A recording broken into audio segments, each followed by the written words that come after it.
First, the Trudeau government brought forth legislation demanding social media giants like Meta and Google pay news providers such as bridgecitynews for our content. Now, in retaliation, Meta decided not to make our content available on our Facebook page to our 45,000 followers, most of them Canadian. A lot of our content to Canadian viewers. Now there's word that the Trudeau government may be requiring podcasters to register.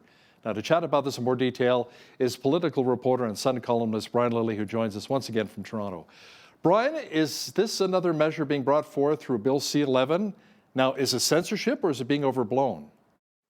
There's claims of censorship. Elon Musk, who owns X, formerly known as Twitter, reacted to this as the Trudeau government saying or trying to crush free speech. Glenn Greenwald, a left-wing journalist who's very much a free speech advocate, he came out against this in the United States as well. Here in Canada, though, lots of people saying, oh, no, this isn't censorship. There's no censorship in the law, and therefore it's being overblown. Let me explain how this will work as someone that has lived and worked under the CRTC for most of his career. Bill C-11 was very broad in its scope, quite vague in how it was written, and a lot of the how it will actually apply is left up to regulation that is being drafted by the CRTC. So the CRTC has told all online streaming platforms, which includes YouTube, it includes Google, it includes Prime, all of these organizations, and surprisingly podcasters, podcasters or podcast streaming services like Spotify or Apple Podcasts, they have to register as well by November 28th. What that will do is once they're all registered, the CRTC can then turn around and start applying rules. They can apply content rules. They say that they're big on discoverability of Canadian and Indigenous content. So maybe you can't listen to your favorite podcast, Joe Rogan, because you haven't listened to enough Canadian content yet, or you've got to listen to some Canadian content. So there might be compelled speech where certain things are pushed on you, and there might be content that is taken away or in violation of terms. So, I mean, that's where the potential censorship comes in. That could very much happen. If the CRTC starts putting in codes when it comes to what kind of conduct is there, there's an awful lot of podcasts that are very popular that people swear in ways that they can't on traditional broadcast media. Well, if they say, you know what, you can't do that on a podcast, and if you do, you're in a violation of terms, well then, the streaming service will have to drop or block that podcast. That will be censorship. Now, supporters of the legislation say, however, Brian, that only companies making more than $10 million a year have to register. Yeah, so look, this is a bit of a ruse by them. They're saying, oh, this doesn't apply to individual podcasters, just the big guys. Okay, well, how do you get podcasts? How do you get videos? You and I for our respective employers upload videos to YouTube. YouTube makes more than $10 million a year. They have to register. Guess what? Any rules the CRTC imposes on YouTube will apply to us. For my Full Comment podcast, it is uploaded to, it's hosted on a Post Media website, but it's also hosted on what's called a distribution service for podcasts. And that makes sure that it shows up on Apple, on Google, on Spotify, on Amazon, all the places that people get their podcasts. Well, guess what? They all have to register. And once they've registered, any rules the CRTC puts on them will be put on the individual podcasters. I keep saying to people, this claim that it's not going to regulate individual podcasters, that's a bit like saying, well, the government doesn't regulate individual drivers. They just regulate the highways. Well, the highways are like the streaming services. So if you put 100 kilometer an hour speed limit on a highway, I have to follow that. I can't say, oh, no, you just regulate the highway. I'm an individual driver. I can drive 200 kilometers. That's not how it works. This is absolutely going to apply to the individual creators, whether it's a company like or an organization like bridgecitynews, or someone sitting at home doing this on their own with a fitness podcast or a sports podcast or some, a very niche thing that they found an audience. It's going to apply to all of them. Brian, it's a pretty big day in Manitoba as the polls are now open for the province's election.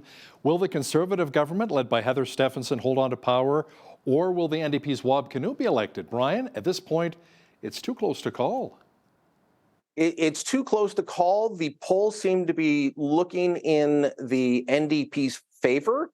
They were close at the beginning of the election, and then they started to diverge with the NDP going up, the PCs under Stephenson going down.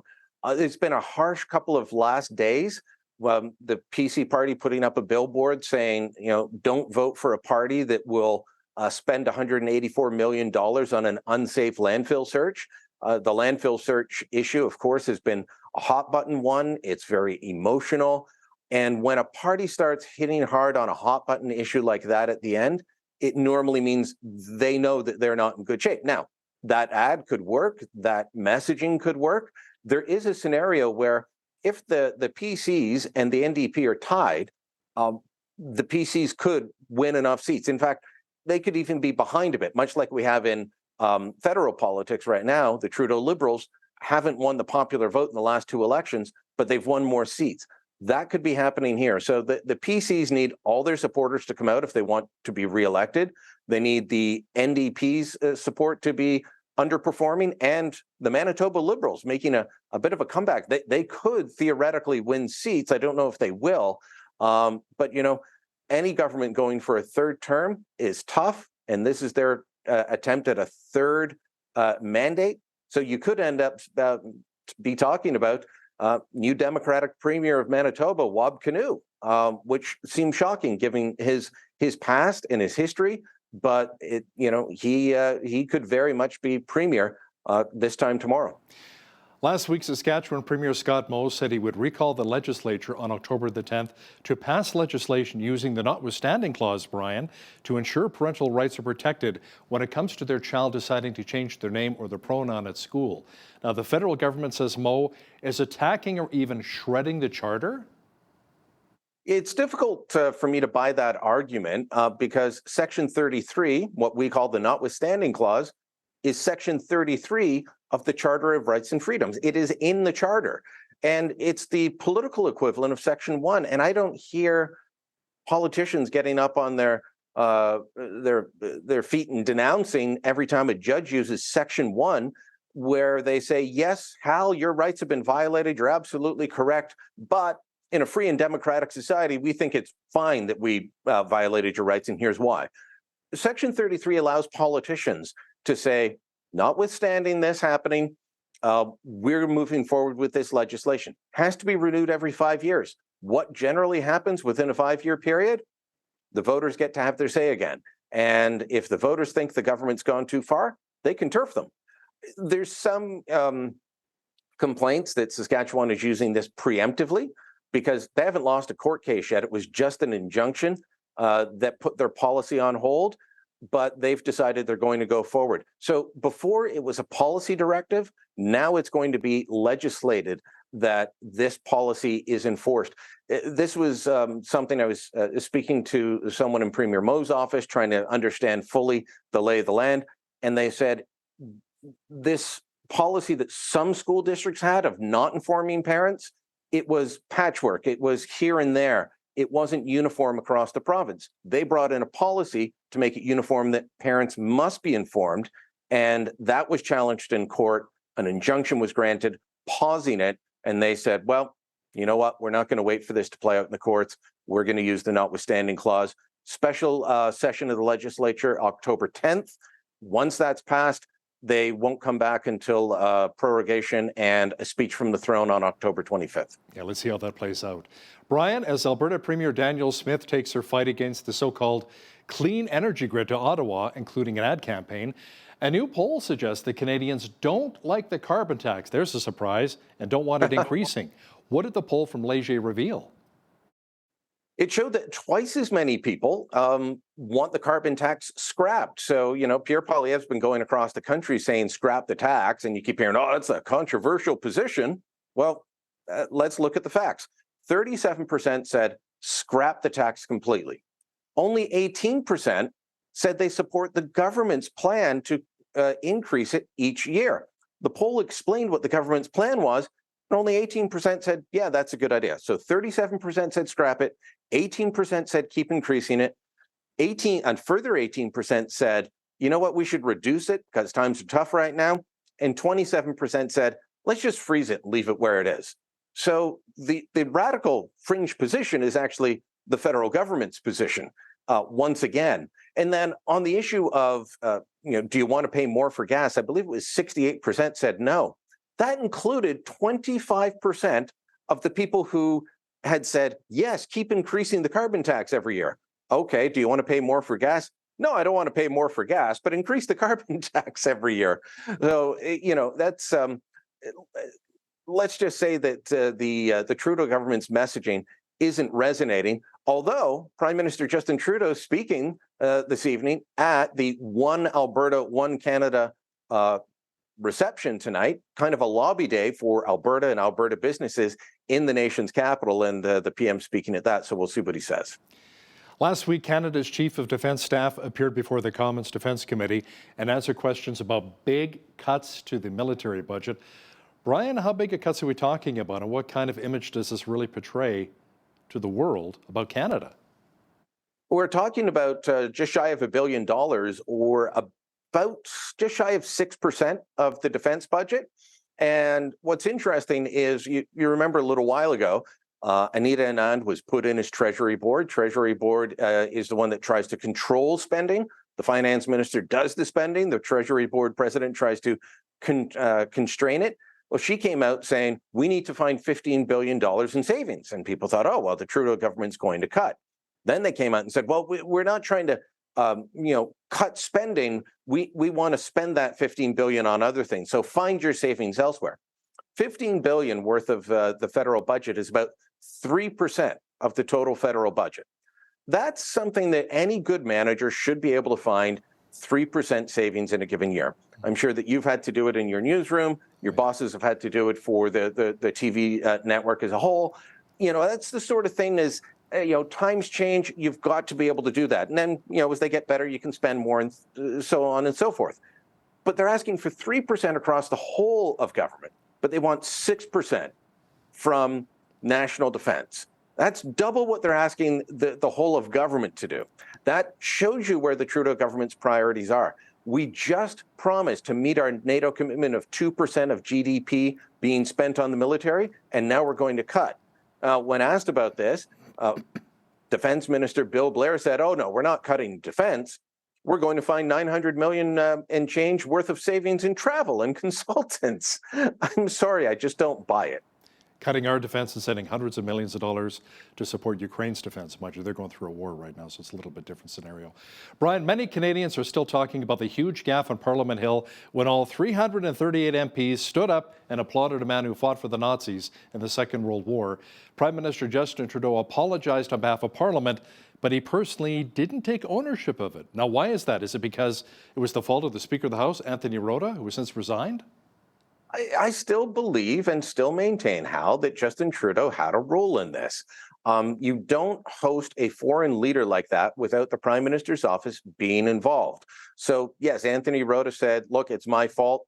He resigned. He did the honorable thing. But Prime Minister Justin Trudeau's office should have been looking at all of this. And if they weren't, then they failed in their job. The vetting that I've gone through, we talked about this before with President Obama coming or other world leaders, even members of the Parliamentary Press Gallery with daily access to the halls of power have to undergo extra screening.